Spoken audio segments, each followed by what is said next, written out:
Sports presenter Sanjana Ganesan और team India के तेज गेंदबाज जसप्रीत बुमराह की लव लाइफ काफी ज्यादा इंटरेस्टिंग है। जहां पहले ही मुलाकात में दोनों एक दूसरे को घमंडी समझ बैठे थे, तो वहीं जसप्रीत बुमराह ने संजना को शादी के लिए प्रपोज करते वक्त कुछ ऐसा कर दिया था जिसे सुनकर आप हंस पड़ेंगे। दरअसल हाल ही में ये कपल यानी जसप्रीत बुमराह और संजना हरभजन सिंह और उनकी वाइफ गीता बसरा के चार्ट शो यानी हूज द बॉस में पहुंचे, जहां दोनों ने अपनी लव लाइफ के बारे में खुलासा किया। साथ ही संजना ने ये भी बताया कि किस तरह से कोविड टाइम में बुमराह ने उन्हें शादी के लिए प्रपोज किया था। संजना ने शादी के सवाल पर बताया कि प्रपोज का पहला मूव जसप्रीत बुमराह की ओर से आया था। आपको बता दें कि इस कपल की मुलाकात 2019 में हुई। लगभग 1-1.5 साल एक दूसरे को डेट करने के बाद इन दोनों ने शादी कर ली। अब इस कपल का एक बेटा भी है जिसका नाम अंगद है। वहीं आईपीएल के दौरान कई बार संजना बेटे अंगद के साथ बुमराह को चीयर करते हुए स्टैंड में दिखाई देती हैं। वहीं इस शो में शादी का सवाल होने पर संजना ने ये माना है कि जसप्रीत बुमराह की तरफ से पहल की गई थी। ये मामला 2020 का था, जब कोविड का दौर था और आईपीएल को यूएई में शिफ्ट करा दिया गया था। जसप्रीत बुमराह ने बताया कि वो कोविड का टाइम था,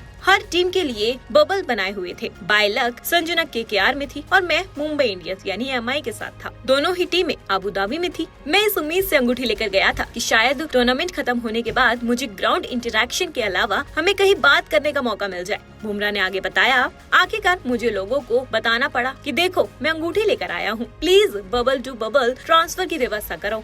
और आखिरकार वो ट्रांसफर हुआ और उसके आने से पहले मैंने सारे अरेंजमेंट्स खुद किए थे। केक, डेकोरेशन, सब कुछ मैंने किया था। वहीं इस स्टोरी में मजा तो तब आता है जब संजना ने बुमराह के बारे में एक इंटरेस्टिंग बात शेयर की, जिसमें संजना ने बताया कि मैं उस टाइम थोड़ा परेशान थी और जैसे ही मैं बुमराह के रूम में गई, ये तुरंत बोलने लगा कि बालकनी में चलो। मैंने कहा अभी तो मैं आई हूँ, कम से कम मुझे पानी तो पूछो, लेकिन उसने कहा कि नहीं, सीधा बालकनी में चलो। दरअसल बुमराह ने संजना को सरप्राइज देने के लिए होटल की बालकनी में सारी डेकोरेशन और सारी चीजें की हुई थी। वही डेकोरेशन में उन्होंने मोमबत्ती जलाई हुई थी जो हवा के कारण बार बार बुझ रही थी, जिस वजह से बुमराह ने संजना को सीधा बालकनी में चलने को कहा। इसके बाद संजना ने यहाँ एक मजेदार बात और बताई कि बुमराह ने बालकनी में टॉवल टांगा हुआ था ताकि हवा की वजह से मोमबत्ती बुझ न पाए। बस फिर क्या था, जैसे ही संजना ने ये बात कैमरे के सामने बोली, हरभजन सिंह, गीता बसरा, खुद जसप्रीत बुमराह शर्मा कर इस बात पर हंसने लगे।